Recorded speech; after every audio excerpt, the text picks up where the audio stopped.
New name. All things Fisker.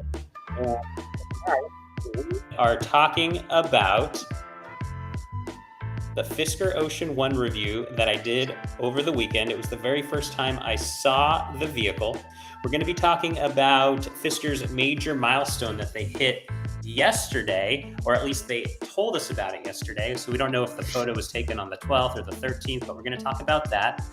We're going to talk about the Fisker Ocean testing post that Fisker shared on social media, and they talked about news. What news is that? We're also going to talk about pop-up locations, motor shows. We're going to even get into some Fisker stock talk, if you will. We're going to talk about some new things that happened with Fisker stock, especially a new analyst review, or analyst rating, I should say, a very new initiation. So we're going to talk about that, and then we're going to take your questions live and talk about whatever we talk about. That's kind of how things usually go here. But we're starting out something new called All Things Fisker. We've done this before, but this is going to be today the official episode number 1 of All Things Fisker. And as you can see on the screen, I'm joined tonight with my special co-host, Matt, from Mountain Ranger by Tesla Tips. There he is wearing his Ocean Views hat. And then we have Jim from OSR Garage as well. So it's the three of us tonight. That's who's bringing you episode number 1. So let's go ahead and get started here. We're going to start off by talking about the Fully Charged Live in San Diego. So I don't know if either of you two watched the really poor quality live stream that I did on Saturday. Did you guys see that? Yeah, I caught it. Yeah, it was really bad. That was a really bad stream. It had the Wi-Fi in the building was really poor, and I don't know why, but it was. And then I had to then tether. I basically ended up, long story short, I set up that live stream on my computer, which is what we're on right now, but you can't access live streams that you set up on your computer on your mobile phone unless you specifically choose the mobile phone option. I didn't know that. So I had to connect and tether my laptop to my iPhone in order to get service because the Wi-Fi was awful and the cell service was also awful. So enough about that. We'll end up talking about what I did on the second stream that was purely from my phone, and that was a little bit better. We saw some interesting things though on that first stream for those that were on. The very first thing that we saw, as we were the only one at the Fisker booth, I got to do a quick once over on the vehicle, and they were actually setting it up, and we got a quick sneak peek under the hood of the Fisker Ocean. Now, I'm not going to comment much about that just because it was a very poor representation of what an actual Fisker Ocean production intent or production vehicle will be. But for the people that were on there, they got to see some cool stuff that probably no one's ever seen before. And I was hoping, being there at 15 minutes early when the press was allowed to be in there, in order to get some, I was hoping to get some actually really good shots of just the car, but it wasn't ready yet. So it is what it is. So we did that second stream and we went all through the car. I touched everything. I squished everything. I felt as much stuff as I could feel.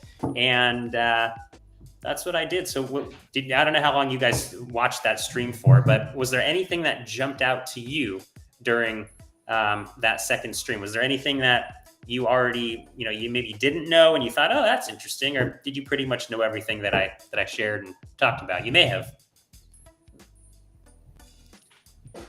How about the door handle? You showed how that worked for the front door. Yeah, we talked about that. I think we talked about that. Action. We talked about that a couple of weeks prior, right? And we didn't quite know how the door handle was going to shut. I think that was around the Brooklyn pop-up location. And yeah, the photos, for some reason, you can't see any of the depth, which is quite interesting. You can't see that there was that little ridge where you could actually grab on and pull the door shut. I would imagine the production intent vehicle or the production vehicle is probably going to be the same. But I've looked at a couple photos that I've seen out of the Magna factory, and also it's very hard and difficult to see that ridge because your fingers barely fit into it. It's not very big. It's just big enough in order to pull the door shut, but it's not too big. So that was interesting. Yeah, that was definitely interesting. You have anything, Jim? Was there anything there that you thought, okay, that's new, or maybe something you already seen and you go, oh, that's pretty cool? No, I was just interested in how the door closed. Okay, you guys both stayed on the stream for the door. That's pretty good. Good thing I covered that at the beginning. I think I'm actually sad you didn't get a close up of the Aptera on the showroom. But, oh man, that Aptera was crowded the whole time I was there. That vehicle. So the company itself is from San Diego, and they must have. I think last I saw, they had like.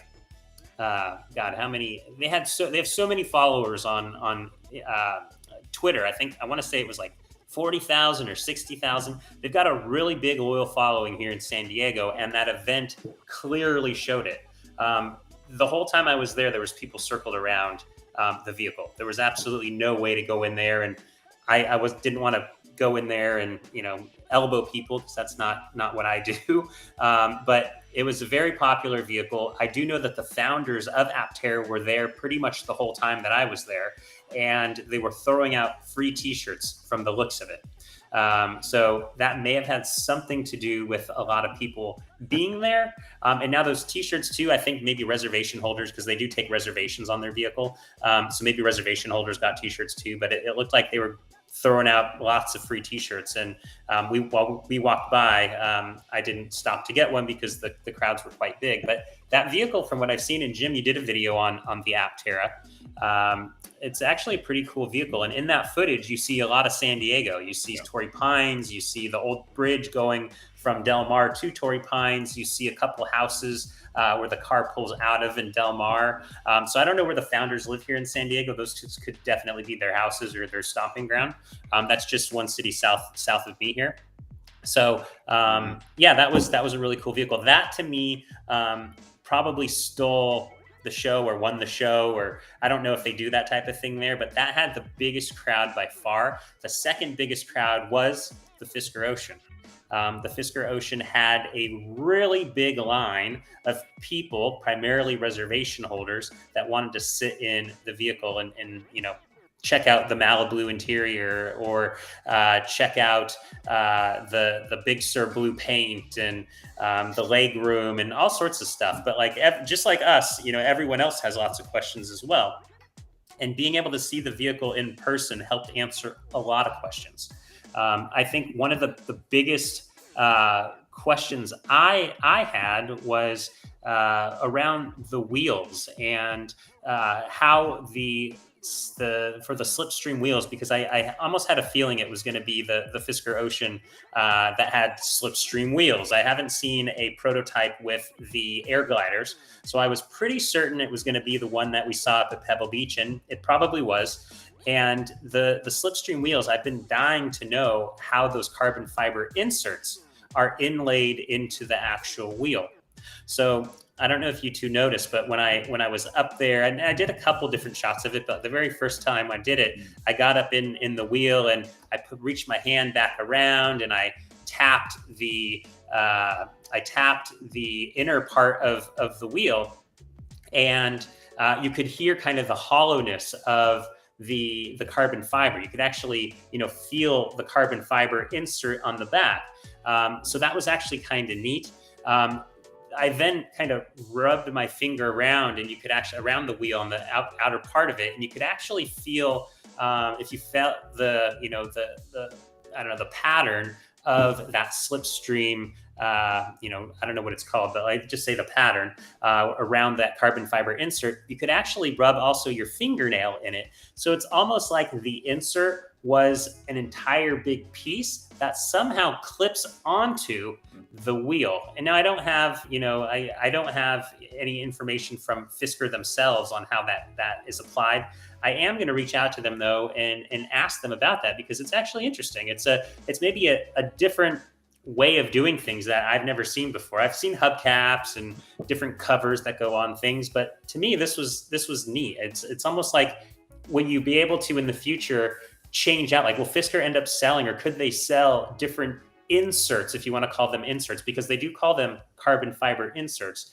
Will they sell inserts or things where you can actually like trick out your wheels? Like tonight I'm going with the carbon fiber inserts, but tomorrow I'm going with, whatever the other option is, diamond inserts, or I don't know what, but you dress it up for the tuxedo event, and you put in maybe a different type of style insert, if that's the right terminology for that entire piece that goes around the wheels. But the wheels, we've seen them time and time again in photos. They look big, but when you're in person, they look really big. Like, they're the biggest wheel I've ever seen. They're huge. So the photos don't give the wheels justice. I should say that's probably the best way of putting it.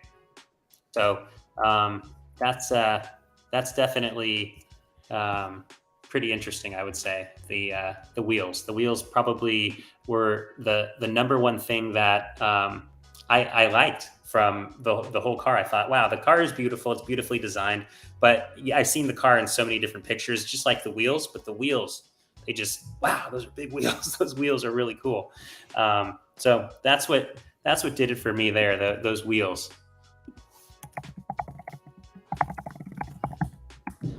So another thing that we talked about in our review, and I'm going to go ahead and actually pull the review up, and we can have just a quick look at it. The other thing that I liked a lot was actually the Big Sur Blue paint.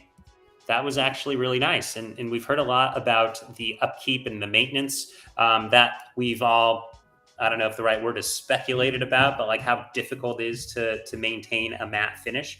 The paint has certainly held up really, really well with all the people that put their fingers on it, put their hands on it, their greasy hands, put their elbows on it, their arm on it. People lay on it, rest on it. That vehicle's had a lot of abuse, especially that paint. And over that 2-hour period when I was there, I did see one of the Fisker employees go up with a spray bottle and a soft cloth, I'm guessing, and wiped it down off got rid of the grease, the fingerprints, the dust. There was a lot of dust in the San Diego Convention Center, so they got rid of the dust.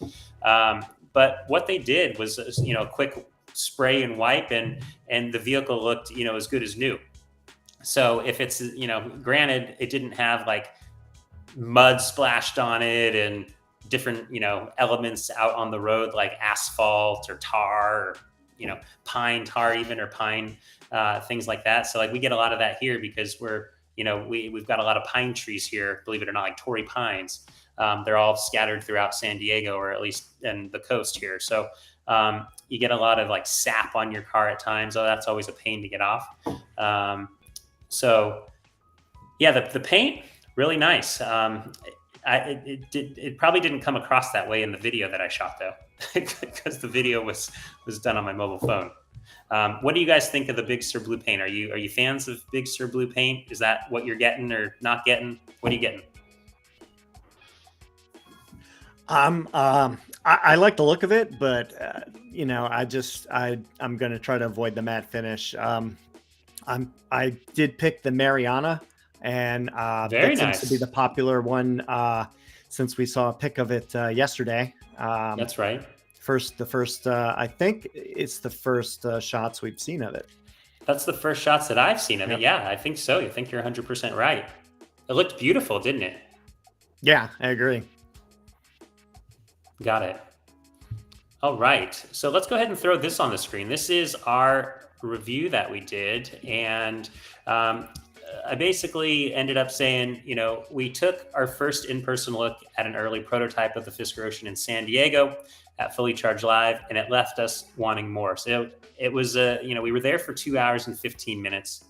It was, I could have stayed there probably all day just looking at the Fisker Ocean and getting, a lot more hands-on with it. I really wanted to get into the back seats and kind of feel what it was like in the back of it. While I was there, I did get a chance to I got an opportunity to talk to Henrik. He was there and he was doing an interview with a company called, it's a news agency out of Denmark called DK? I think it was DM or DK. I don't know. It's one of those two. It's two letters.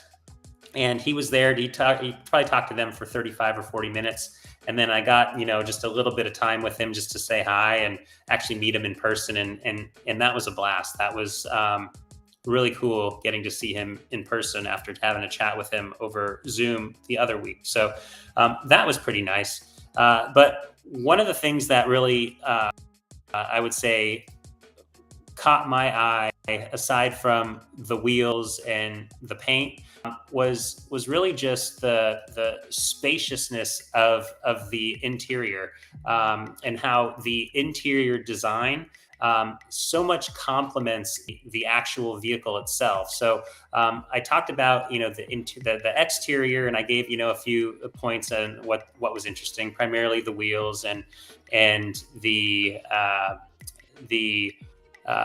paint, the body of the design. We all know that the body and the design is quite beautiful. But what really kind of took, I don't know, my breath away is probably the wrong word, but I really loved how spacious and comfortable the interior was. Having never seen the vehicle in person, having never been able to actually sit in these seats, and as you know, this Fisker Ocean had the Malibu interior. We've heard so many good things, but we've also heard so many bad things about the Malibu interior and how uncomfortable the seats are. And I didn't experience that, at all.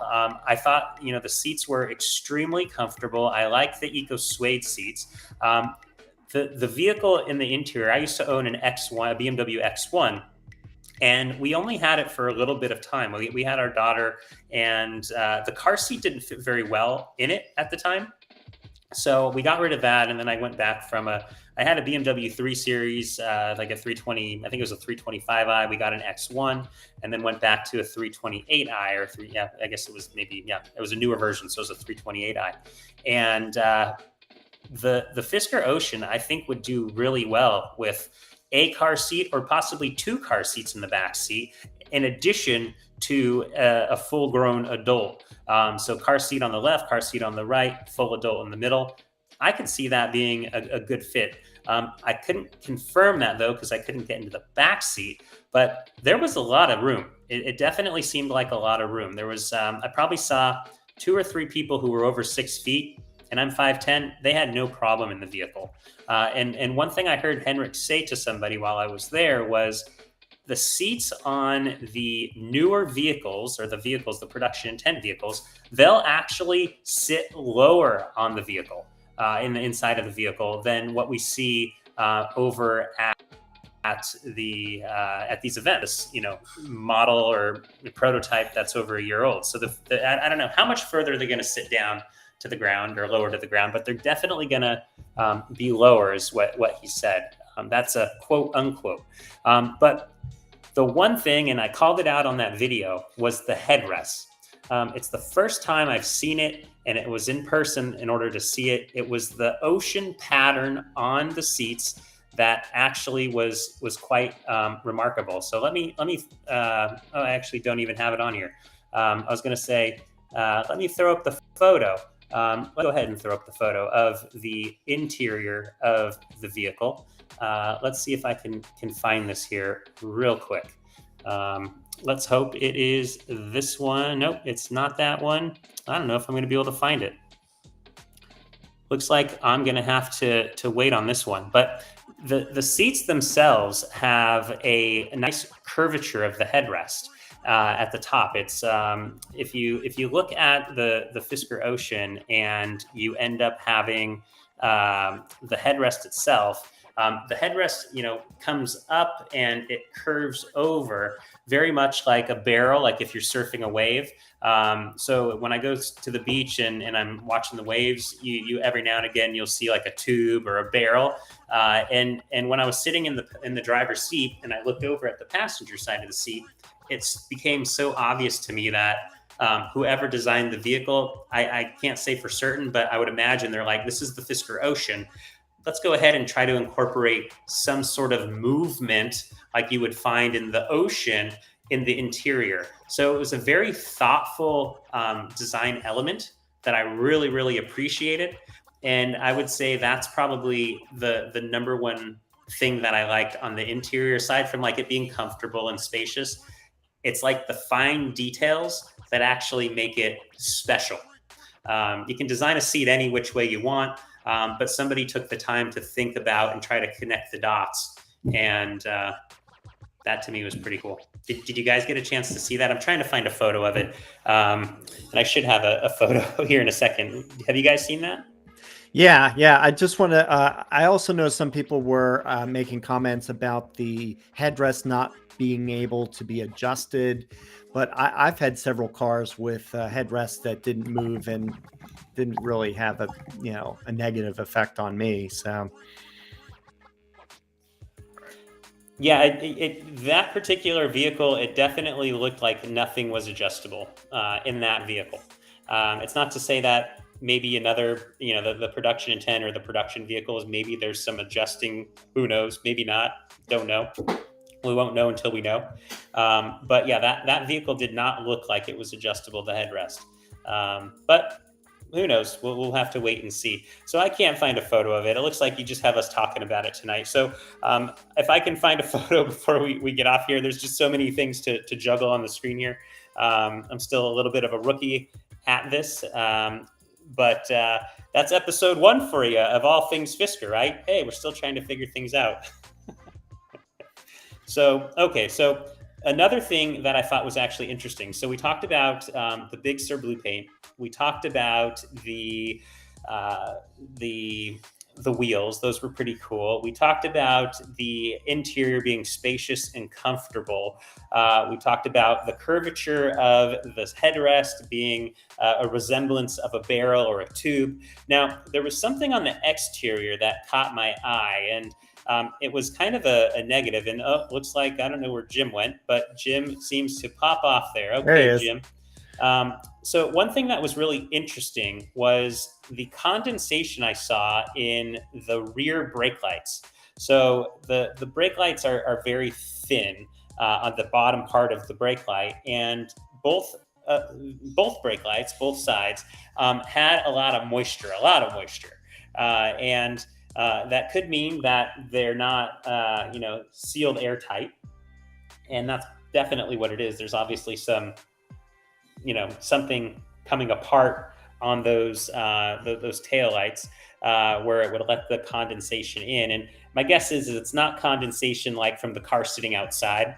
The condensation's coming from the car washes that they do. And my guess is they are doing car wash. Maybe they're not doing car wash, like running it through a car wash, but they're definitely doing lots of washes beyond that spray bottle and soft cloth. So that's where I think the moisture is coming from. But the moisture wouldn't be there if there was an airtight seal on that brake light. So that was the one negative thing that I saw at the actual event for the vehicle. And I've had cars before where the headlights end up getting a lot of condensation in them. And the good thing, when it's happened, because I used to have to park my car outside all the time when I lived at my parents' house, and we lived near the beach or the ocean, and you get a lot of moisture. You get a lot of dew on the grass and just humid. I don't know. But the headlamps or the headlights that I've had on previous vehicles, a couple of them have actually gotten a lot of condensation in them. And once it's in there, it seems like impossible to get rid of. So the good thing on these particular vehicles, one was like a Honda Civic and one was a BMW. The company actually replaced them free of charge. It was part of the 3 years, 36,000 mile warranty. I brought it in and boom. So the good news is Fisker has a really good bumper-to-bumper warranty. So if there's any of those type of issues, which I don't expect there to be in an actual production vehicle, that would be covered, and as long as the vehicle's under warranty. So that's good news. I just want to add real quick. Yeah, go Sean, for it. Yeah, I've seen it on a lot of cars. Condensation on taillights is a pretty frequent issue. And in some cars, it may be a problem, and sometimes it kind of fixes itself. I've had it happen in one or two cars where it just showed up, and then it wasn't an issue after a while. So, and I think some of the fixtures actually have drain holes in them. okay. So that, it can get rid of extra moisture sometimes, but it does happen. Got it. Yeah, that was a first. Have you ever had that issue, Jim? Just in older vehicles. Usually I haven't seen it too often in newer vehicles. Got it. So good news. I ended up finding an image of the headrest. So I'm going to throw that up here. It's not a great image of it, but you'll get an idea of what I was talking about, of the actual curl of the wave. And you can actually see it better from the front. Unfortunately, this is going to be a shot from the rear. But let me go ahead and pull it up. We'll have a look. There's actually two. There's the photo that you always see of the Fisker Ocean interior, and you can't actually tell of that curvature of the headrest at the top. So let's go ahead and throw that up here real quick, and we'll have a look. Okay, here is the first image.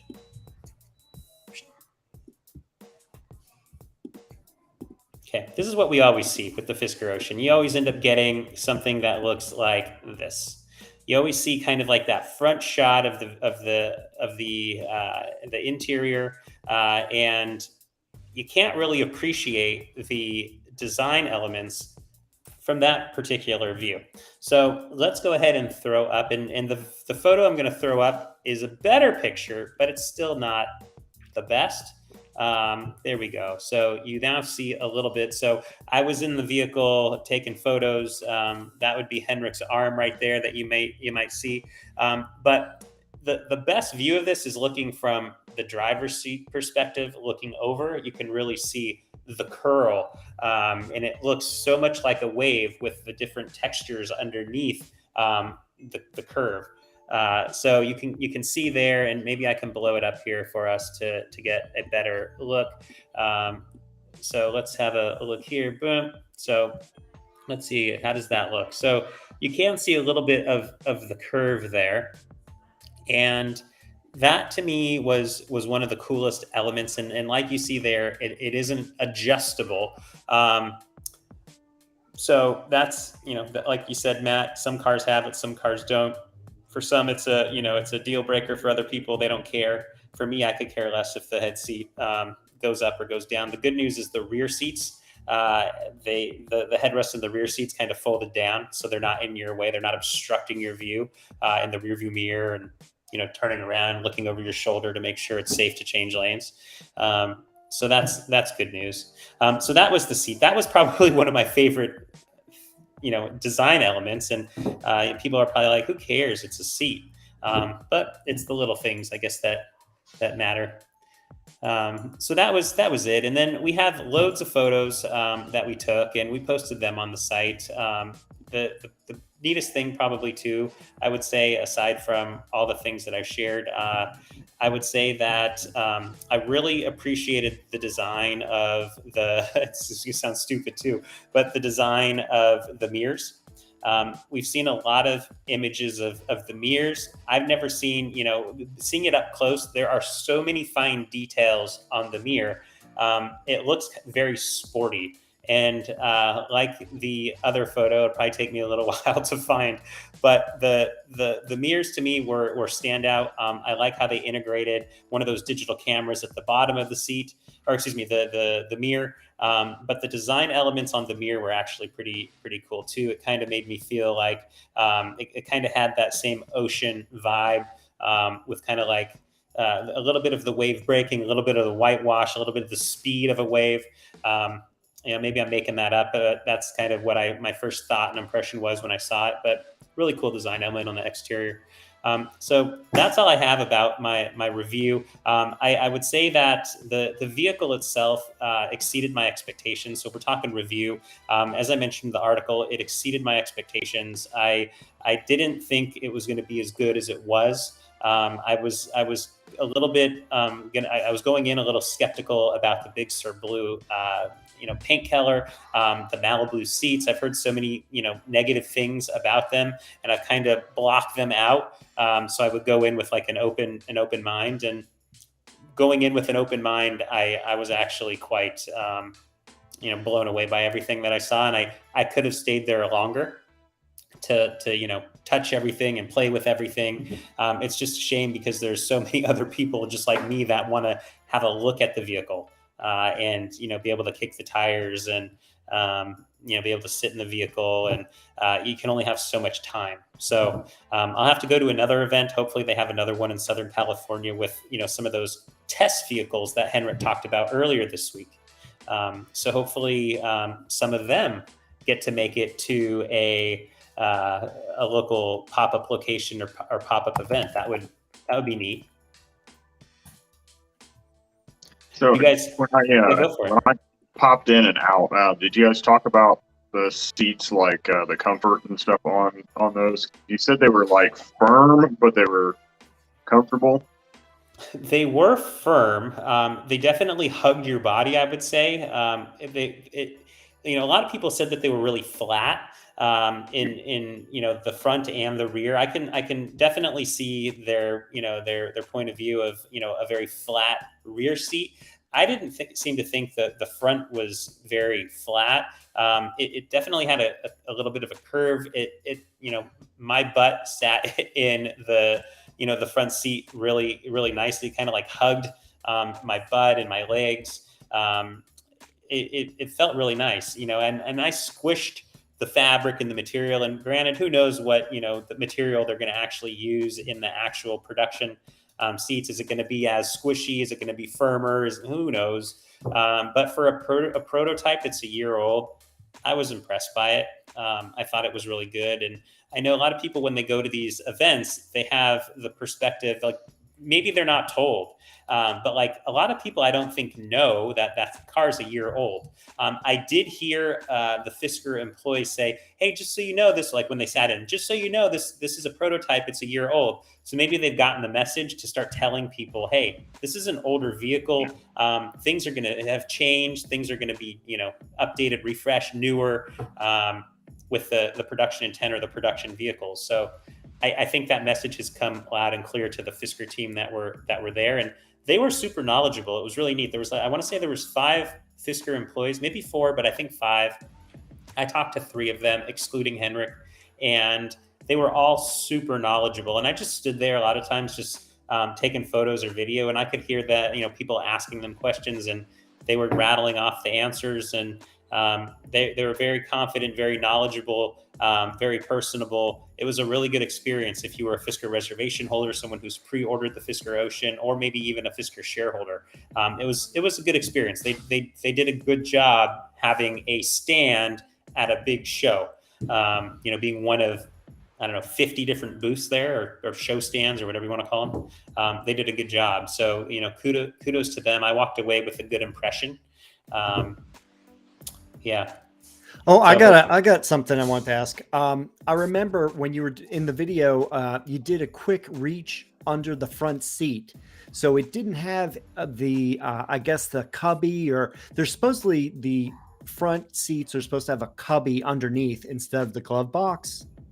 And I think you reached under. Did you find anything? So under the driver's seat, or under the passenger seat, I couldn't really feel anything. It didn't seem like there was loads of space there, but I think I may have mentioned in the review, it was really like the convention center has like a bunch of, like, it's really tall, the convention center, and they have lights that are way up there, and it's bright, but it's not that bright. It just seems, it depends where you are and what lights directly under you. The good news is Fisker had the open sky roof. It was open. So you had more light coming into the vehicle, but it was still, inside the vehicle down where your feet are, it was kind of dark. Like I should have brought a flashlight, but like there's only so much time you can spend there before the next guy behind you wants to get in. So when I reached my hand under, it didn't seem like loads of space, but I didn't give it a fair shake. And I would imagine there being a lot more space from the rear, pushing stuff under the seats.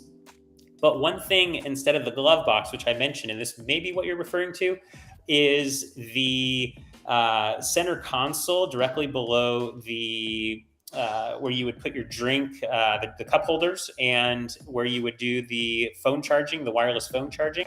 There was actually a cubby, like you said, that's probably a great word to describe it, directly underneath that center console. And it was really big. That I put my hand in. And I think you got the image of it right there. Yep. So if I zoom, I don't know if I can zoom in, maybe you can zoom in there, but there you go. That cubby right there was actually fairly big.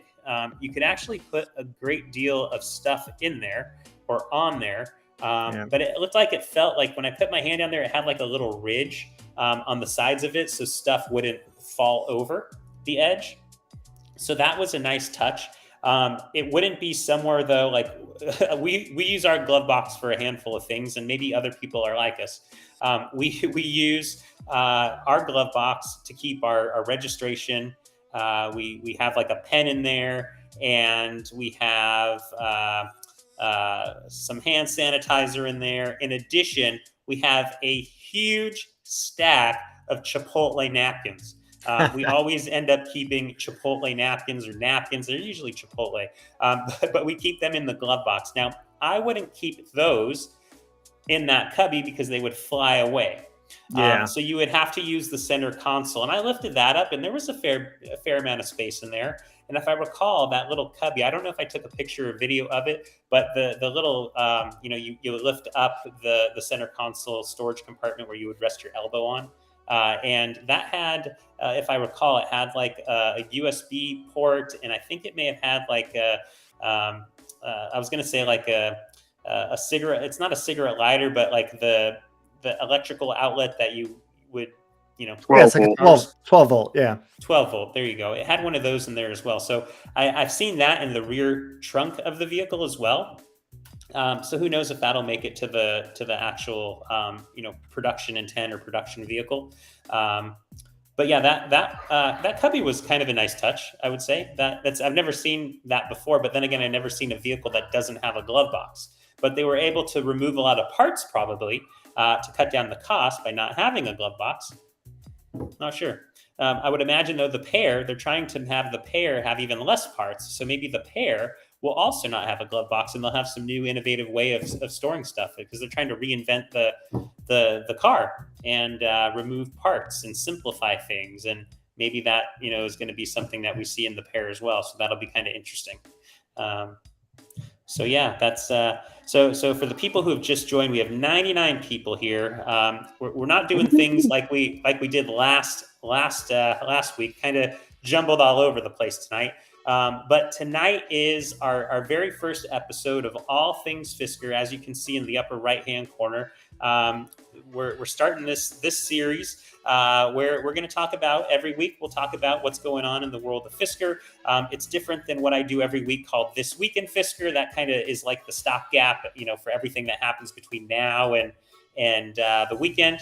And then we pick up on this show, All Things Fisker, what happened from last week. So it covers some of the stuff that we see over the weekend too. So that's what All Things Fisker is for the people who are just joining us at minute 38. So I should have explained that at the beginning, but here we go. We got 95 people now.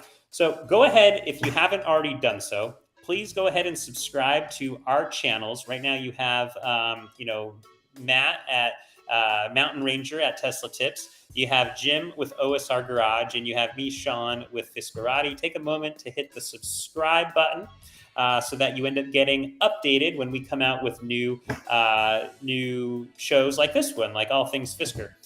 In addition to that, let's all go ahead and hit the like button on this video. So we have 96 people watching, and it would be really cool to get 96 thumbs up on the video before we move on to the next topic here. So let's go ahead on the count of 3. Hit the like button if you could, please. That would be super. All right. 1, 2, 3. Pressing the like button. Okay, there we go. We did it. That was exciting.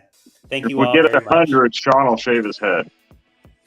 If yeah, we only have 29 right now, so we didn't get too many. Now there's 31. Maybe we'll end up getting 80 or 90 here by the time we're done, because that's how good of a job we're doing. It's a measure of how well we're doing based on how many people are watching. So hit the like button if you're enjoying what we're doing. Subscribe to our channel. That would be much appreciated. Now, let's go to the next thing. So we talked about the review. I gave it a 2 thumbs up. I'm even more excited to see a production intent vehicle. Now, it's not a completely, it's not a full review. I didn't get to test drive the vehicle. So that's the part that's missing. I need to test drive the vehicle. I need to play with the user interface on the 17.1-inch display. And I'm a software guy. I worked at Amazon. I did a lot of software development, a lot of product management around software. And I know probably more than the average person when it comes to software development and software design and things like that. So I'm going to be able to hopefully spot some really cool features on it or some issues and do that. So I'll give it a lot better of a review probably than an analyst would. Or some maybe other news site, since that's actually my specialty. That's more my specialty, product management and software development, than news reporting and writing articles and recording videos. Definitely not my specialty. It's the software side of things. So that'll be interesting for me personally, seeing how they designed the software, how they integrated all the ADAS technology into that 17.1-inch display, how the infotainment system works while you're driving the car, while it's stopped. I don't know, how you charge the vehicle. All that stuff is going to be fun stuff to look at, fun stuff to review. And that'll go in the next review, or whatever the next review is when we end up getting access, the next bit of access to the vehicle. So maybe it'll be a test drive, and that would be actually pretty cool. I would love to take the vehicle, as I mentioned in the review, over 100 miles an hour on a test track. I would love that. That would be phenomenal. But if they don't want me to drive that fast, I'll drive the speed limit if that's what's required in order to do a test drive. So that's the element that is missing from the review. That's where we'll end up doing the next review. And, over time, we'll probably do a lot more reviews. We'll review lots of stuff. We'll review, what it's like to just do everyday driving, road trips. I think all 3 of us are probably going to do that type of stuff. So it'll be quite fun to follow our channels if you haven't already done so. We might have to do a road trip together. Whoa, that would be intense.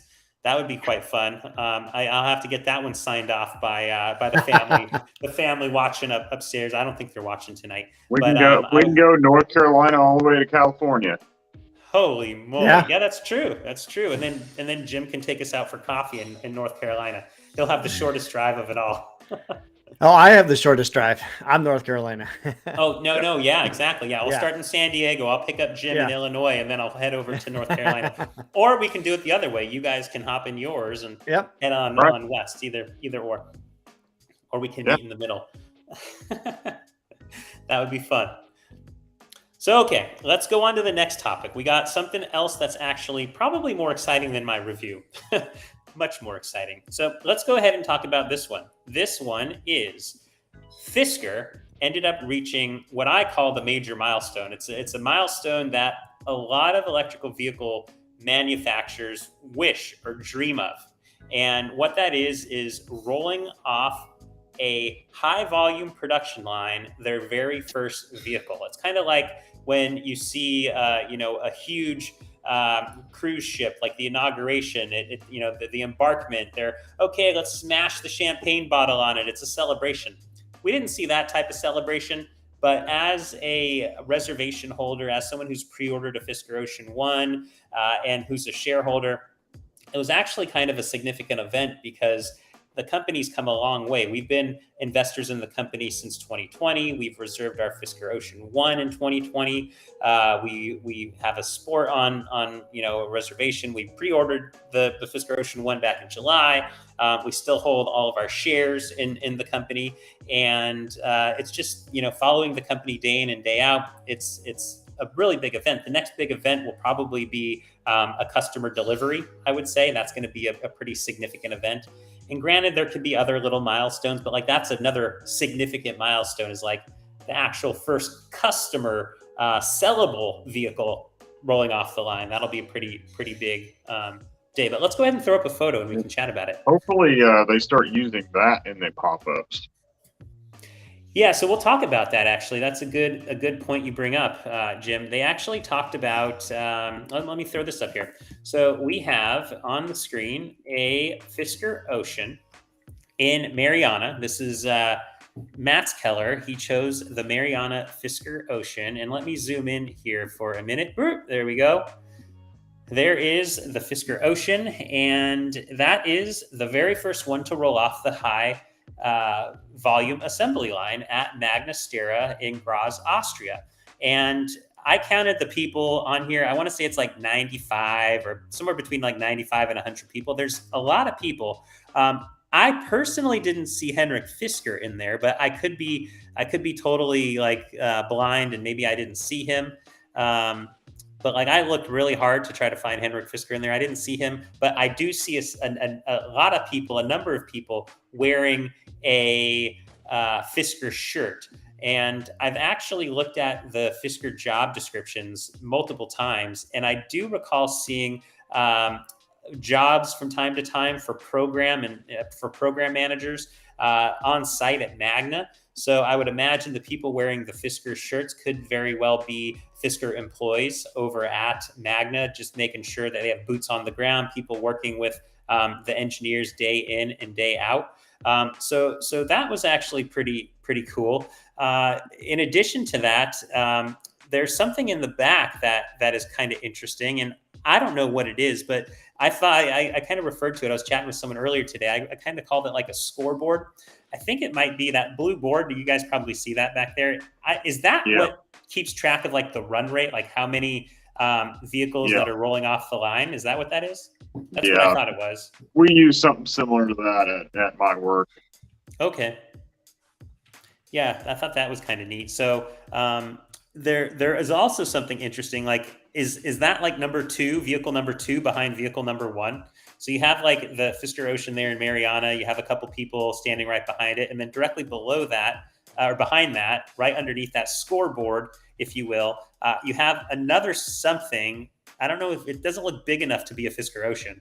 It doesn't look big enough to be a car, but maybe it's so far back there. It's just my eyes playing tricks on me. But I thought, is that another vehicle back there? It sure looks like it could be.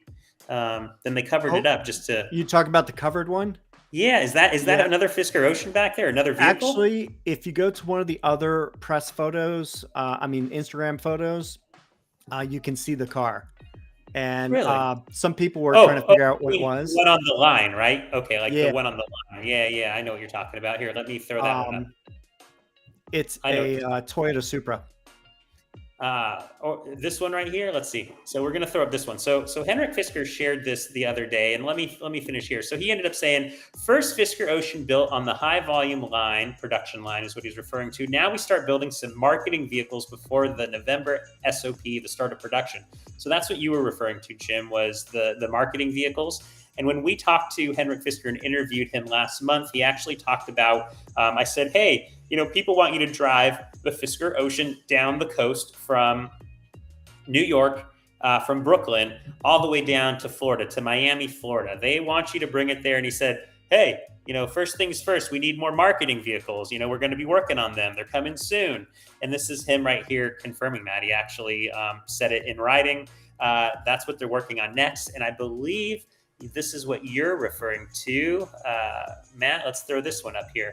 So here is this particular this Instagram post. And if we zoom in there, I think that's another Fisker Ocean back there, but maybe that is a Toyota Supra. Yeah, we some people actually I guess compared it, and it is the Toyota Supra. It has the matching roof line and the hood, and also the C-pillar. So yeah, some investigative I don't know how work. they can see that. They're good investigators. Yeah, I would say so. Yeah, I would think so too. Definitely has a different roof line than the Fisker Ocean. But it's funny to have that on the same line, right? The same high volume production line. You have two different, vehicles from two different, manufacturers or companies. But maybe they have the parts in certain places and they can just pull them. And maybe some of the parts are shared, but who knows? They're all. They could be. It could be like a. They could have changed something for 2023, and it's kind of like a prototype or something that they're running through to make sure it's ready to go for next year. Got it. It's hard to tell. Well, the Supra is made at that factory, so yeah, it is. So, it is. Yeah.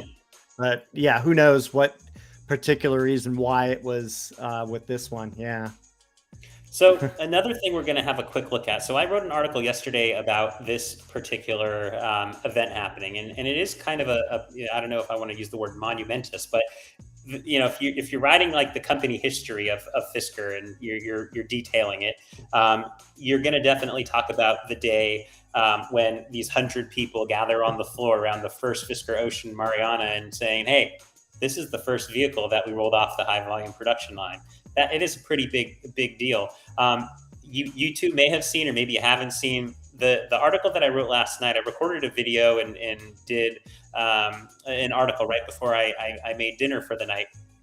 And the funny thing is that article was spotted by somebody that worked at thestreet.com. So I don't know if you saw that, but thestreet.com published an article this morning, and it actually gave reference to Fiskerati. So it was actually quite neat, and it brought attention and awareness to this particular event. And, it got out there. The word got out there. And the word got out there yesterday when Henrik posted this. And let me go ahead and pull up. I'm going to actually pull up the stock chart, which I thought was actually kind of neat. So if we did like the 5-day stock chart on Fisker. So there we have it, right? Let's see, it's on the screen. Yep.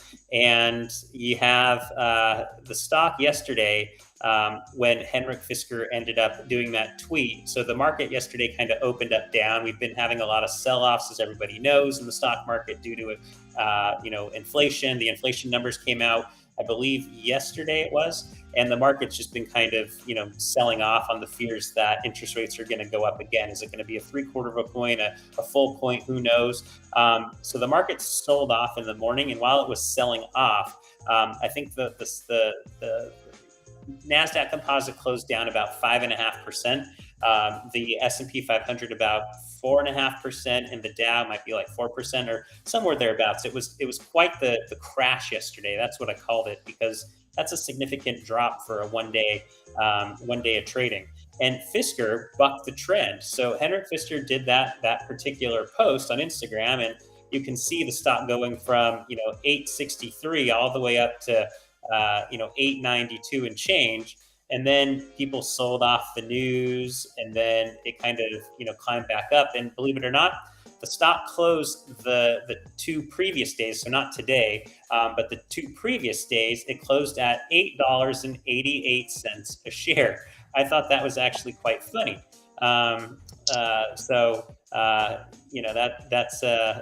That was actually a good thing. With the market crashing yesterday, Fisker shares ended up being flat on the day, which was a really good positive. And today, the market opened up, I believe, flat, and then it sold off, and then it went up, and then it sold off, and then I believe it closed up today. The futures once again are up, so it's hard to tell exactly what it did today. But I think that's you can actually see it opened up. It opened up red, and then it went up green, red, and it ended up for the day, and futures are up right now. So the stock today is definitely, I think, over the last 8 trading days, the stock has either gone up or flat. This news was actually well received by investors, and one significant here that we'll call out is the volume on the shares today. So average volume is 4.8 million shares, and that's like I don't know what average that is. I don't know how Yahoo does it, but like that's probably like a 7-day trading average or maybe a 30-day trading average. But the shares today, 11.1 million shares traded. So people love this news. It is a significant event, and that's why we wanted to call attention to it, because it is what it is. It's a major milestone for the company, and everyone that works at Fisker, everyone that works at Magna, all the partners, the suppliers, the employees, everybody, they should hopefully be really proud of themselves, even if they don't have a direct hand in this. If you're working on the pair and your colleagues are working on the Ocean, just you being a part of the company, it's a really big achievement. So I give a clap and a thumbs up to you guys. Good job.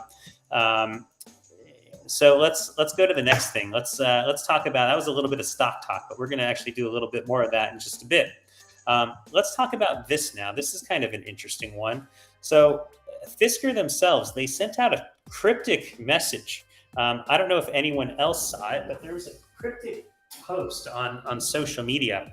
And the post actually, let me pull it up here on the screen. So the post had to do with Fisker Ocean testing. It was a really cool image that I've never seen before of the Fisker Ocean. It looks like it's probably at the Bridgestone Proving Ground, since there's nothing around it. It could potentially be Magna, but let me throw this photo up here. You guys may know what I'm talking about. It's this photo right here.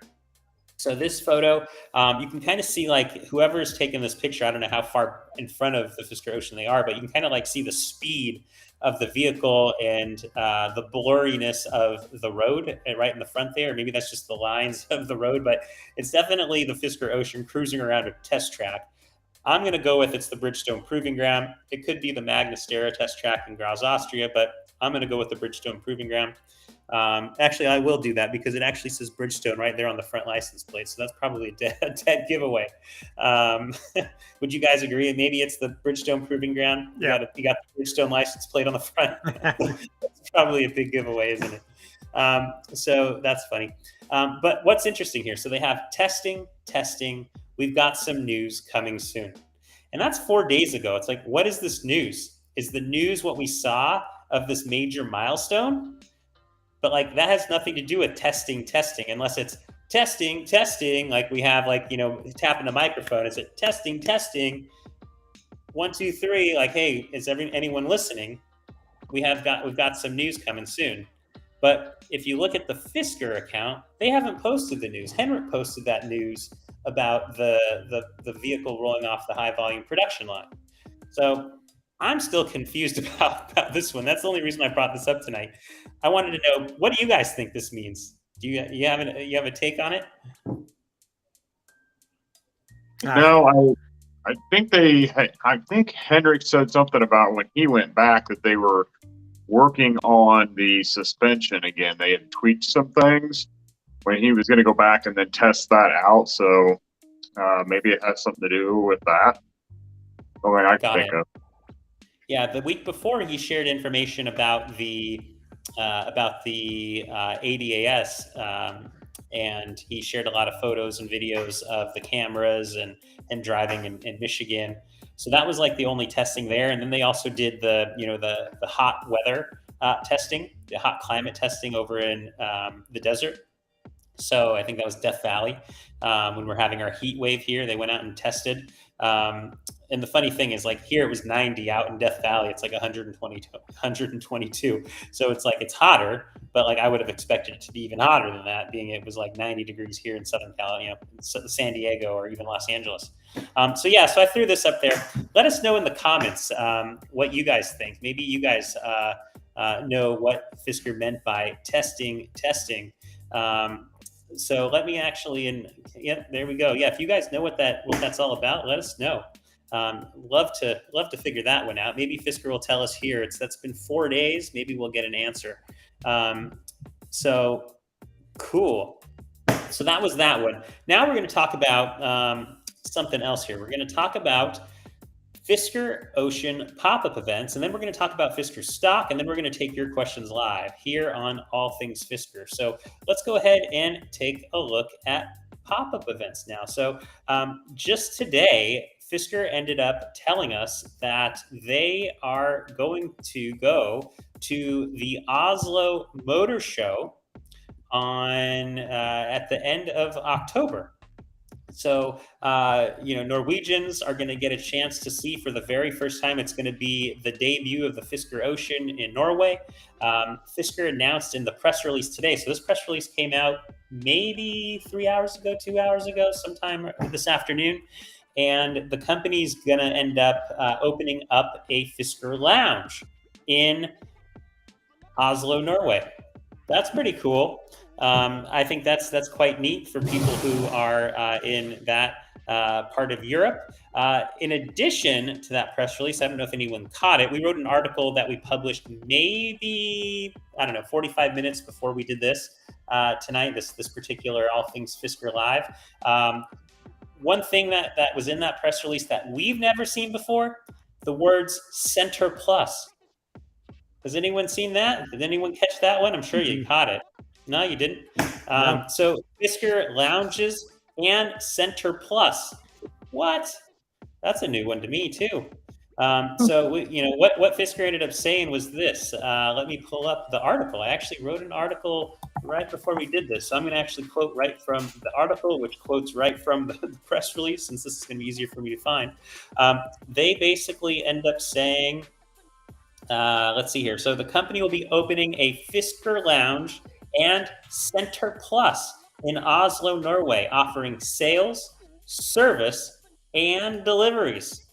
So I think, and this is just speculation, I'm going to reach out to the company to find more information about this, but I have a feeling it's the service part, unless they've somehow changed the name of what they're doing here. Fisker Lounge, we already know what a Fisker Lounge was. That used to be the Experience Center, but now it says Fisker Lounge and Center Plus.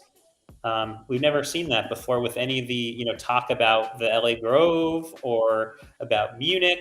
So I don't know what that is. I'm going to go with that service, but I'm not sure. Makes sense. Yeah. Not sure what that service, that Center Plus is. But as a result of that, I had to go update a whole bunch of articles that now we have Oslo as an addition to all the other experience centers and Fisker lounges that are going to be out there. So got to keep the content current on the Fiskerati site. That's what I did before I published that article so that people have the right information. So that was pretty neat.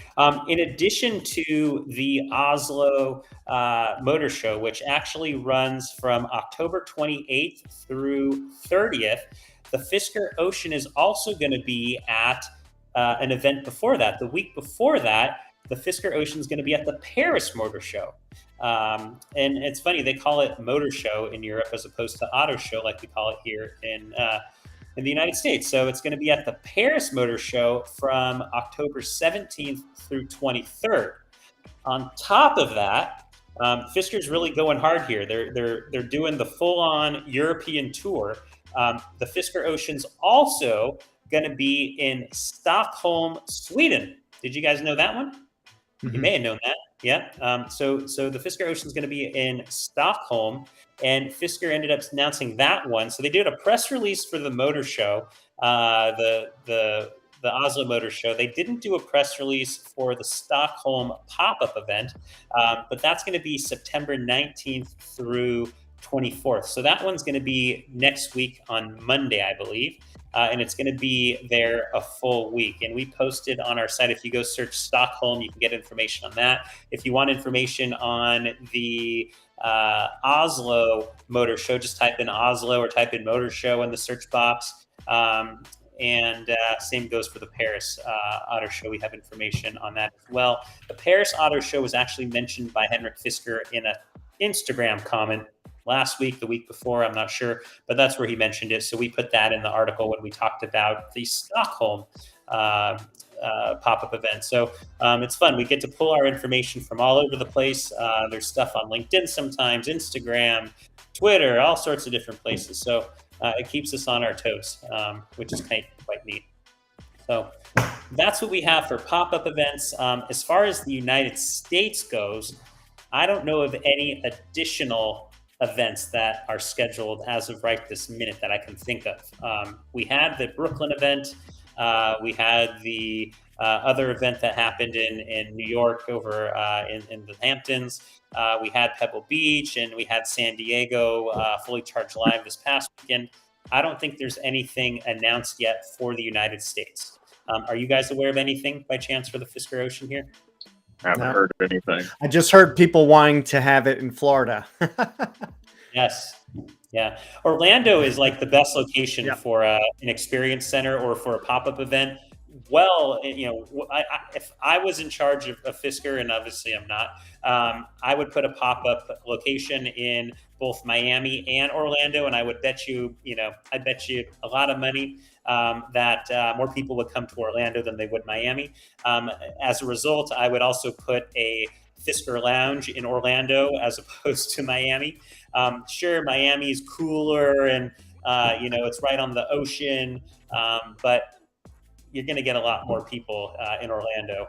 And I have actual data to prove this based on the readership of people that come to the Fiskerati site. So I'm kind of championing, people who want the Fisker Ocean to come to Orlando before Miami, and there's good reason for that. So sorry, people in southern Florida who are watching now, or who might watch this in the future, or who read the Fiskerati site. Orlando, in my opinion, should come before Miami, and that's putting my investor hat on, as well as my my reservation hat and my pre-order hat, but definitely the investor cap there. That would give the company a bigger bang for its buck. So that said, the next thing we're talking about, putting on the investor hat here, we're going to talk about the Fisker stock. What are we going to talk about on Fisker stock? Do you know, Matt? I think you're the one that told me here. We're going to talk about an upgrade, or actually an initiation that we ended up getting today. So let's throw this on the screen. We ended up getting, after the close of the market, if you are a Fisker shareholder, you're going to be excited to know that Fisker received a buy rating and a 12-month target price from Needham for Fisker shares, and their 12-month price objective is $12 a share. Not too exciting, but Fisker stock is at $9 a share, or just over $9 a share. What did it close at today? It closed at $9.23 a share, up 35 cents, or 3.94%. And we now have a new initiation. So Needham has never been following Fisker stock, and they must have heard something. I think they may have quoted. I read a brief snippet. So this particular article, I believe, is on Seeking Alpha, if I'm not mistaken, and it was published by Kevin Kerr in there, SA News editor. So I believe that's Seeking Alpha, where I took the screenshot from just a little bit ago. And as you read the title, Needham rates Fisker a buy, Tesla a hold, Lucid at a sell, and sweeping EV initiation. So the company's clearly getting into Needham, the company, the brokerage house. They're getting into the EV game. They're starting to look at EVs, and that's what they ended up calling out. So did you have any thoughts on this, Matt? You're the one that shared it with me earlier today. What are your thoughts? I think in the title they mentioned that they have Fisker as a buy, Tesla as a hold, and Lucid as a sell is a pretty big indication how they feel about the current EV companies that are out there. I know Lucid's having a really hard time. I don't know about Rivian, if they are covering Rivian, but Rivian's not as bad shape as Lucid, but they're still having their issues with the production side too. Yeah. Which is a plus for Fisker getting Magnet. They're projecting 50,000 vehicles, and Rivian's gonna I think they might get 10,000 trucks this year, and Lucid's probably looking at between 4,000 and maybe 5,000 for the year. So, Fisker's going to come out his first year and have more vehicles out there than those companies that started, 2 years ago? And, so it was a smart move. Get Magna definitely. involved. Yeah, I agree. They definitely have a lot of manufacturing expertise. And as you mentioned earlier this week, we posted your video on our site, and you ended up mentioning about their technology. And Yeah. I would argue, and I put in the write-up that I did before your video, I said their technology is bleeding edge technology. They have a lot of bleeding edge. It's even better than cutting edge technology. It's bleeding edge. And they that's the type of technology that's going into the Fisker Ocean. So they have not only the manufacturing expertise from Magna, but they also have the access to the catalog of bleeding edge technology that they can put into the Fisker Ocean, which includes the Phi Pilot, right? The ADAS system, and then maybe some other things that we don't know about. So that's pretty neat. And all these other companies, whether it be Lucid or Rivian, a lot of the companies, they've just been having loads of manufacturing issues, and the margins I would have to imagine are much higher when you're manufacturing the vehicle yourself. So I would expect Fisker to not have as good of margins, maybe relying on a contract manufacturer. But if they're able to do, 10 times the volume, or maybe say 5 to 7 times the volume of, say, a Rivian or a Lucid, well, if they have lower margins, but they're doing a lot more volume, I'd rather take lower margins and more volume all day long. So that's what I think. That's the game that Henrik's playing, and we're going to obviously see and find out soon. But yeah, I think that's definitely exciting. That's exciting news. I mean, he's probably the Fisker Ocean is probably going to be the one car that in the last 5 years of any startup that's going to produce this many cars all at once. He mentioned that at the Cohen investor conference that was last week. He said that aside from Tesla, he thinks Tesla was somewhere like 24,000 in a year. He said Fisker and the Fisker Ocean is going to be the fastest. I don't know the exact words, but it's like paraphrasing. It's like going to be the fastest growing EV company in history, something to that extent. So that was a big statement. And he said at that time that he was expecting a minimum of 40,000 EVs to be made in 2023, and he used the words conservative when he said that. So conservative, and maybe not being conservative, maybe that's 45,000 or 50,000, but that's pretty amazing. And I've heard him say in other interviews, like, let's see what happens. Let's see what happens with the ramp. So he doesn't want to be too excited or too optimistic, but he definitely believes, like, Magna, as you all know, they're under contract to actually produce vehicles. So it's up to them to actually, get these out the door. And as we saw earlier in tonight's show, and Henrik shared earlier this week, the first Fisker Ocean rolled off the high volume production line. So that's the next step in this. He also said that now the next step, sure, the test vehicles, that's neat for everybody that goes to these pop-up locations and pop-up events. But the next actual step in this process before sellable vehicles on November 17th, 2022 is certification. So now they're going to roll out some more of these Fisker Oceans off this high volume production line, and then they're going to get their certification. Now, I don't know the process of certification. Maybe you guys do. But that's the next step before we get to the sellable vehicles. And then also, too, there's going to be like crash test ratings released and all that stuff. And I believe it's my understanding that happens on the third party's watch. The third party does that whenever they do that. That Fisker's done their part. They're done with that. Maybe they have to do a little bit more work. I don't know the extent of it, but from everything that I've read, the companies that do the crash tests, they release and publish the results when they're ready to do so. But the certification, I'm not sure if that ties into safety and things like that. I would imagine it does to some extent. But I'd love for Fisker to release more information on what is involved in the certification of the vehicles rolling off the Magna line. Do you guys know anything about that? I'm not sure I want to see the crash test. I'll probably cry when I see it get smashed. Do they always release video when they do those? No, they don't always release it, but a lot of times you can find it. I think they put them in certain places. I've came across a YouTube channel that just had a lot of crash tests that you could just sit there and watch. So I know they release it somewhere, but I don't know exactly where. There you go. So Magna, we got Magna in our corner. That's that might be the silver bullet, if you will, in all of this. So that's basically what we have for planned for tonight. So we went through all sorts of stuff tonight on episode 1 of All Things Fisker.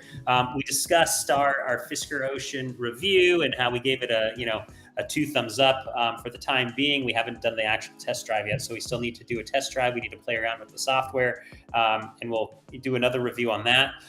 Maybe an ultimate, all fully combined review with the latest and greatest stuff that's in that newer vehicle. We talked about Fisker's major milestone that we just talked about. We talked about Fisker's stock price. We talked about that new upgrade, or actually new initiation they got from Needham, the $12 price objective, the buy rating. We talked about Fisker Ocean testing, and what the heck that means. Still none of us know. And then we talked about the pop-up events that we have, the Oslo Motor Show. We have the Paris Motor Show coming up. We have the Stockholm pop-up location.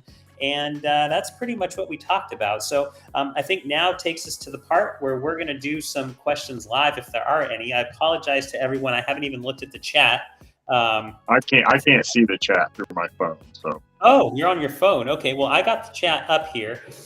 We have, I should have done shout outs at the beginning and found out where everyone is. I love doing that. But Kevin, you're a member of Fiskerati, the Fiskerati Club. I'm going to give you a quick shout out. Thank you very much for joining. If anybody wants to join our club, our Fiskerati Club, you end up getting a bunch of YouTube perks, and you get access to content early when I post it to the Fiskerati forums. There's a join button down below the window. If you're on the Fiskerati channel, you can hit the join button. That helps support our channel. So take a minute to do that if you're interested. I greatly appreciate it. We look at the chat here. Do we have any other members that are on? Just Kevin from the looks of it. So Kevin gets the only shout out tonight, but there are other people that we love on the channel. So we're going to shout out to Rosanna and to Steve, and who else are we going to shout out to that we see here all the time? Major Anthony Nelson. Thank you for your service. All right, now let me go through some questions here. Let me start off at the beginning. So many people, so many comments. All right. So going through this, let's start at the top. Okay, so this one might be for you, Jim. They say 400 or 800 volt battery. How do you want to respond to that one? From what I have heard and what I understand, it is going to be 400. But they haven't really came out and said anything either way, but I've heard 400. So that's what my guess is. And really, 400 and 800 really does not make a huge difference. It does help with like charging and things like that, but your everyday driving and charging at home and that type of stuff, the 800 is really not a huge thing. Kyle Connor just did a video on that, and he kind of that's basically what he said. He said it only has its advantages really when you come to charging and fast charging and stuff like that. But your everyday use and stuff, you're not going to notice it driving any different. It's not going to be, in your home, it's not going to charge any different. So I wouldn't worry too much about whether it's 400 or 800. I don't think it's going to make a huge difference. Got it. Yeah, I agree too. And I think if it was 800 volt, they would have been advertising that in their press releases, because that is kind of it's not that common these days. I think the only ones who are doing it are the Hyundai, Kia on the low end, and on the high end, you got Porsche, Audi doing it too. So, got it. All right, I got a question for you, Matt, but any of us can take it. But question: which blue is nicer, Big Sur blue or Blue Planet? I know you went with the blue. That's why I asked you, Matt. You went with Mary. Yeah. I mean, when I first saw Blue Planet on the online, color picker paint thing, it just looked like a bright, like a neon-y blue. But when we Yeah. saw the actual tester car, it seems a little bit darker, and it's actually pretty nice. And to tell you the truth, there's so with all the different blue colors, it's hard to choose. I mean, Big Sur Blue with that matte finish is a great look. And I'm picking the Mariana because it's a little bit darker. I think it has maybe a little bit more character to it. But, I love the sparkle on the Mariana. That's really nice. Yeah. I think they're all good choices. They are all good choices. And I haven't had a blue car in 10 years. So, wow. I've had white cars for the last maybe 15 years. So, yeah, the only blue car I had was a 2012 Evolt. Was my only blue car I've owned. I have a buddy who has I want to say it's a Bolt, and it's like an aqua color blue. Really stands out. But he got an amazing deal on the thing, so he went with the color. I don't think that was his preferred color, but he got a good deal on it. Figured out my chat. That super bright blue, and that the one you guys were just talking about. Yeah. On the prototype. Which one was that? What was in that color of it? Blue Planet? The one that was Blue Planet. You have Henrik Fisker's test vehicle, which is Blue Planet. You have the prototype that we saw at the Fully Charged Live. That was Big Sur Blue. And then the vehicle that rolled off the high production volume assembly line, that was a Mariana Fisker Ocean. Yeah, somebody was asking about the Blue Planet. They were asking what the name of it was. Got it. Okay, let's see. Let's roll through here. Next question. Let's see if we have any more questions. I'm so far up on the chat here. Going down. Let's see.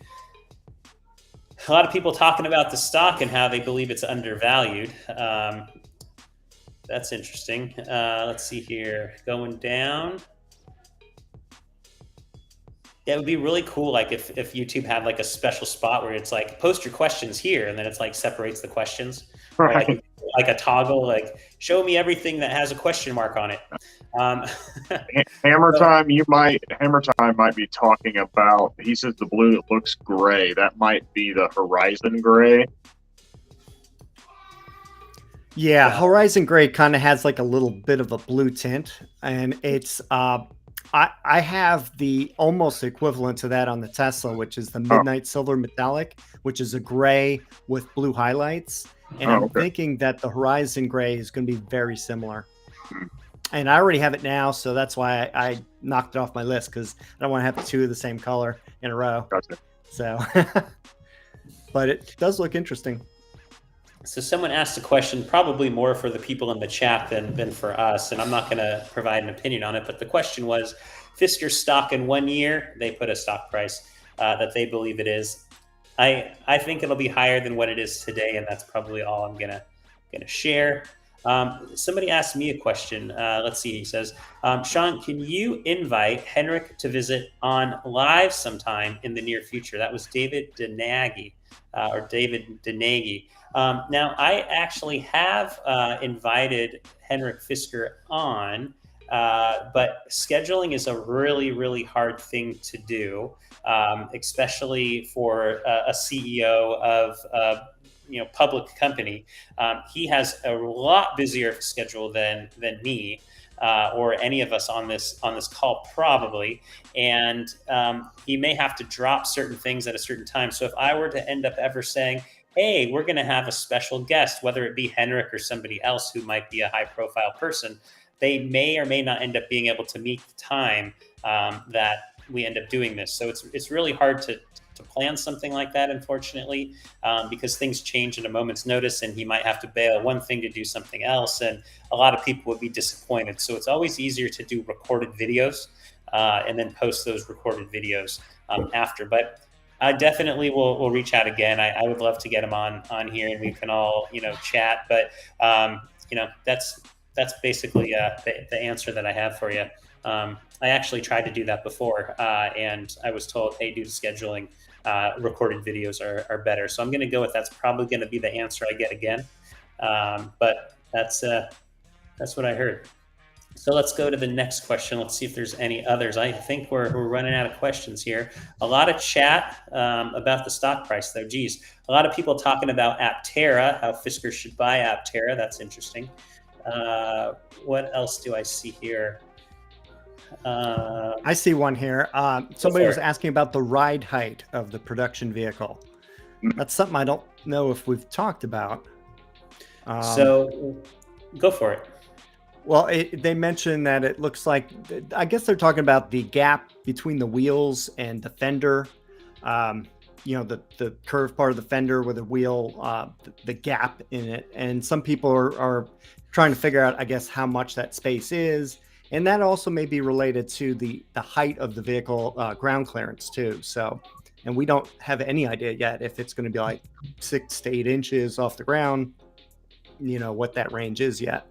Yeah, well, I can tell you, I put my hand very comfortably in between the wheel well and the tire, the fender on the quarter panel or whatever you want to call it, and the tire. I definitely put my hand in there, no problem. Lots of room, and I was able to feel the coils or the springs or the suspension in the back. That's how far I put my hand back there, and I don't know how to answer that question, but yeah, there's certainly a lot of space there. Who knows what the ride height's going to be at the end of the day?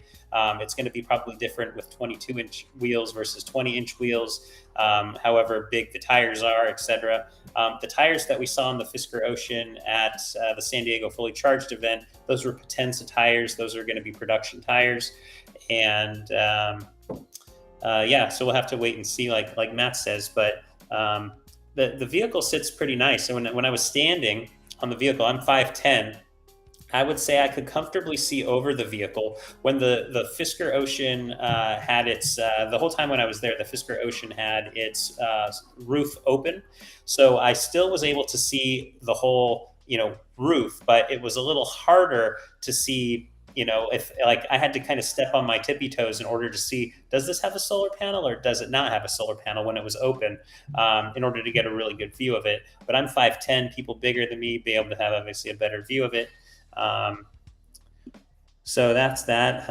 Okay, so I'm all caught up on questions. So it's just basically whatever we see here now. What size battery powers the Ocean Launch Edition? I think you guys may have covered that earlier, talking about... we know what the range is 350 miles. We don't know the size yet. But we don't know what the size is. Yeah.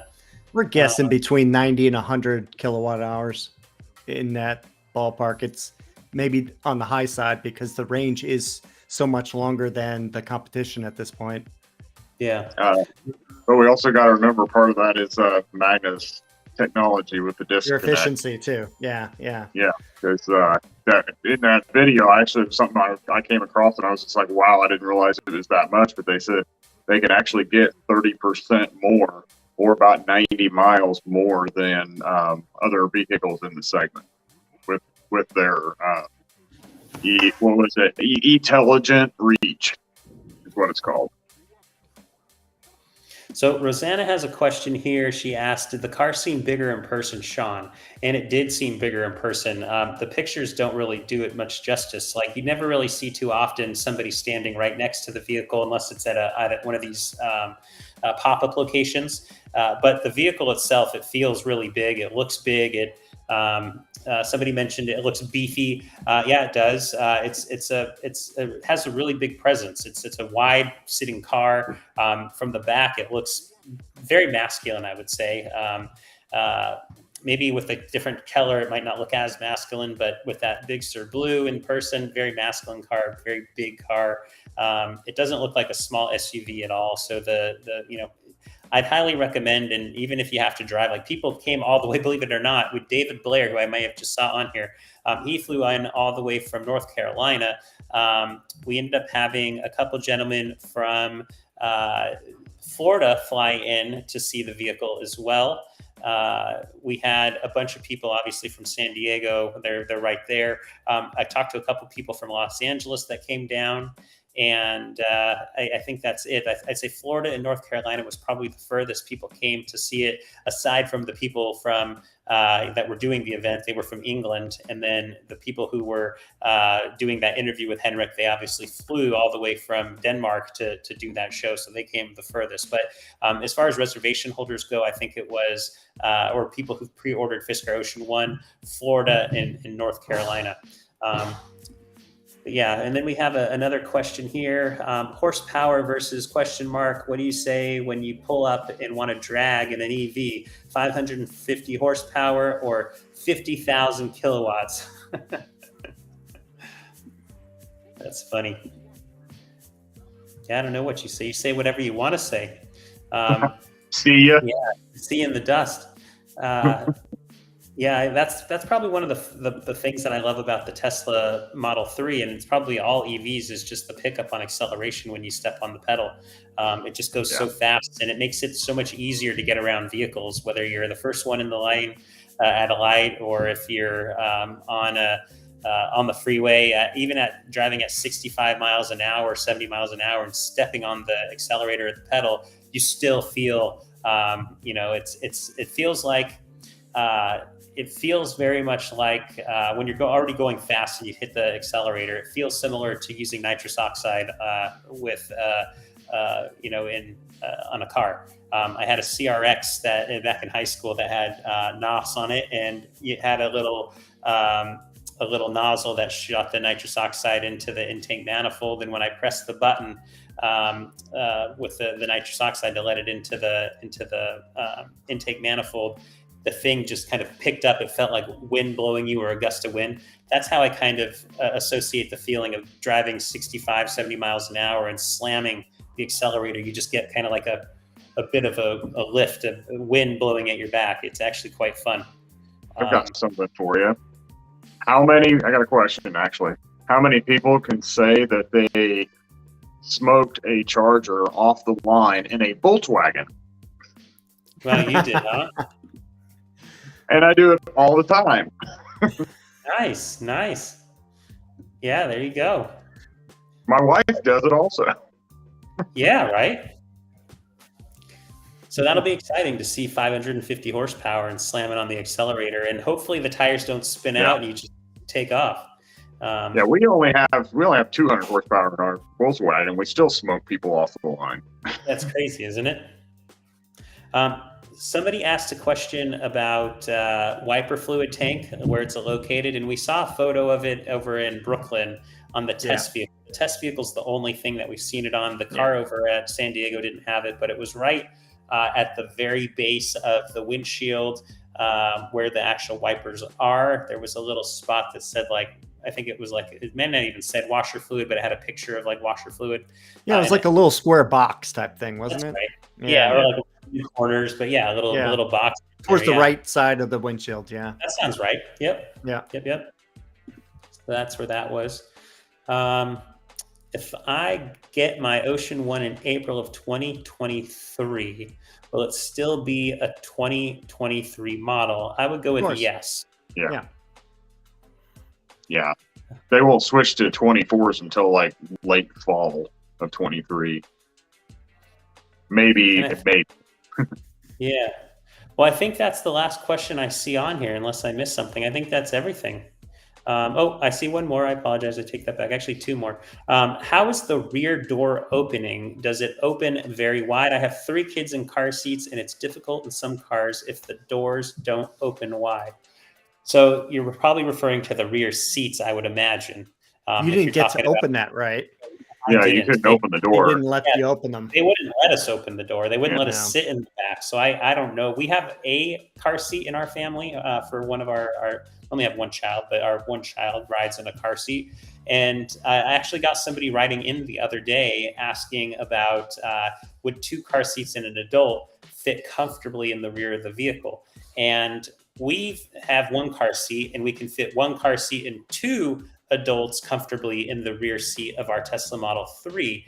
And if I recall, the dimensions of the Fisker Ocean are about 5 inches wider than the Tesla Model 3.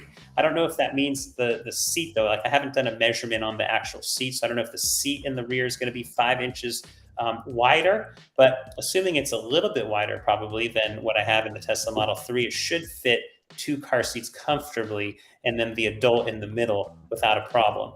I will say this, though: anytime you get 2 adults in the back seat with a car seat, the second person buckling into the car always has a hard time. It's usually the person next to the door.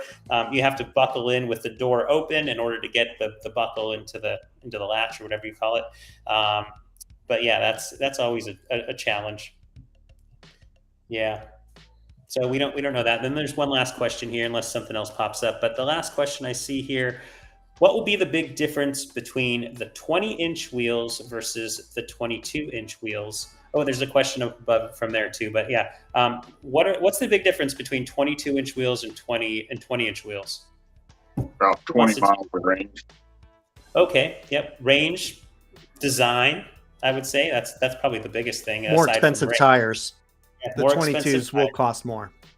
Yeah, I said I saw somebody on the Fiskerati forums mentioned it's about $100 more per tire for a 22-inch tire than it is a 20-inch tire. Yeah, that seemed a little much.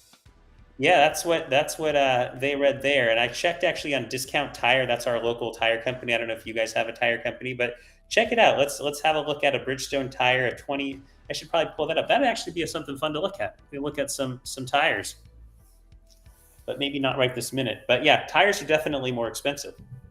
They're going to be more expensive on a larger wheel because it's just costlier to make them. They're making more rubber. So I see somebody posted about the width of the Model 3. I just missed it. Let me see. Go back here. It says the seats. Do you see it? Yeah, I see the one that says Diano seats are great. Can fit 3 in the Model 3, which is what I have. Wider would be nicer. I concur. Buckling is impossible in the rear with 2 car seats. I'm not sure of the width of the Model 3 versus the Fisker Ocean, but when we did the Model Y, I think the Ocean was like still a half-inch wider than the Y. So if they'll do 3 in the Y, I would think they, or 3 in the 3, then I think they would be able to do 3 in the Y. Then they should be able to do 3 in the Ocean. Yeah. Yeah, the Fisker Ocean, let's see here. Let me pull up the comparison chart I have. Fisker Ocean length, 188 inches, height, 64.2 inches, width, 78.5 inches. And then I have just do a quick Google here. It says excluding the mirror.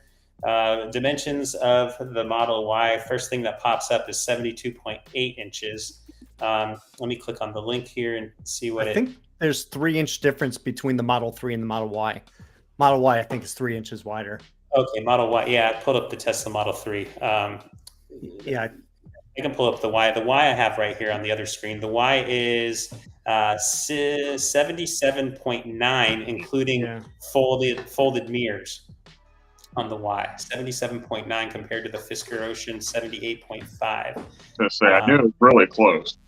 But comparing it to the Model 3, which is what the person mentioned with the car seats, the Model 3 says excluding the mirrors 72.8 inches, including folded mirrors 76.1, and including the mirrors 82.2. So that's, and if you look at the Fisker Ocean from the front and looking out, you can see the rear kind of just bulges out of it, right? I don't think that has a huge impact on the actual second row seats though, but it might have a little. So there's that. And then the last question I see up here, unless something else just came in, it says, how about other topics like service solutions, auto drive features, things like that? I don't know what that's in context to. But yeah, that's service solutions. That's something that we've personally written an article on. Fisker has released some information about servicing the vehicle here in the United States as well as Europe. They've mentioned their partner being Bridgestone. Bridgestone is going to be, the company who provides the tires. They're also a company who owns other businesses that focus on nothing but servicing vehicles. So that's what Henrik Fisker mentioned. I think he mentioned it in one of the latest, not the latest investor conference, but one previous. The company's partnering with Bridgestone to do a lot of stuff beyond tires, including service of the Fisker Ocean. And I think we're going to do a video at some point, or we're going to do something in talking about service and maintenance and how little you'll have to do with an electric vehicle. Being a new EV owner, we'll talk a little bit about that and give you some details. So that's to come in a future date. So that'll be pretty exciting. As far as the other part of your question, if I can find it here again, you ended up saying, let's see here, I just lost it. Sorry about that. Auto drive features. So I'm guessing that has to do with the ADAS. I don't know if that has to do with like autonomous drive features or what you're referring to, Francisco Campisano. But auto drive features, we don't really know too much around. Is the car going to do auto drive? I'm going to go with no. We haven't really heard much about like autonomous driving for the Fisker Ocean. It does have loads of safety features though with the ADAS. We don't know exactly what each feature is going to specifically do. I don't plan on my Fisker Ocean doing any autonomous driving. It's not to say that you don't want it to. No, I want to drive it. Yeah, it is fun though, having the Tesla Model 3 from time to time keep you in between the lines. So there may be some aspects of that. I'm not sure. They will have. Yeah, they will have. They'll have lane assist and lane centering. Keep lane assist, I believe. So that the lane assist, lane centering is what is the best part of it. Okay. So there you go. So there's a couple features, but as far as like, autonomous driving, I don't envision that. But Henrik did mention a long time ago when he was referring to the Fisker Pair around autonomous driving and how he's working on something really neat and innovative for the Fisker Pair.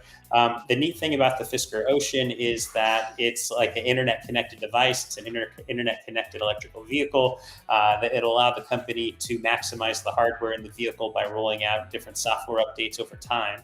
So we'll end up getting, version 1 of the software or some, iteration of the software at the beginning when we take delivery, and then over time, over months, years, etc., the company will push us updates, and that might unlock features on the vehicle. And the company's actually said that in various press releases around, the car might not have all the features at the beginning, but over time you'll get software updates and it'll unlock stuff. So it's not to say that, maybe down the road, maybe the company will do some sort of a fully driving, full self-driving vehicle, kind of like the Tesla does. But that's not something to be expected out of the gate here, or at all, really. And that's, I think, the last of the questions. I don't think I see any more. So that's it. That's it. Do you guys have anything else you want to chat about? We've been, we still have a strong group of people here right now. We have, I see a total of 85 people watching from the 3 of our channels. We got 65 people watching from the Fiskerati channel right now. So thank you everybody for watching. If you could hit the like button. Let's see how many more people haven't hit the like button. We have, a fair number of people who are still watching. Go ahead and hit the like button on the chat, on the stream, and that'll give a good indication of how well we do when we get off here. We can have a look at that, and it's always fun to see lots of likes. So that's it. Thank you, everybody. I see a couple of likes coming in here. Thank you very much for hanging out with us today. It was fun. Hopefully you had a good time. Hopefully you learned something new. That's why we do this. This is episode 1 of All Things Fisker, and I'm Sean from Fiskerati. That's Jim from OSR Garage, and that's Matt at the top there from Mountain Ranger at Tesla Tips / Ocean Views. Him wearing his hat up there. He's got something new coming out soon. So there we go. There we have it. That's your All Things Fisker for the week. Thank you very much, everybody. We'll see you again next week. Take care. All right. Good night.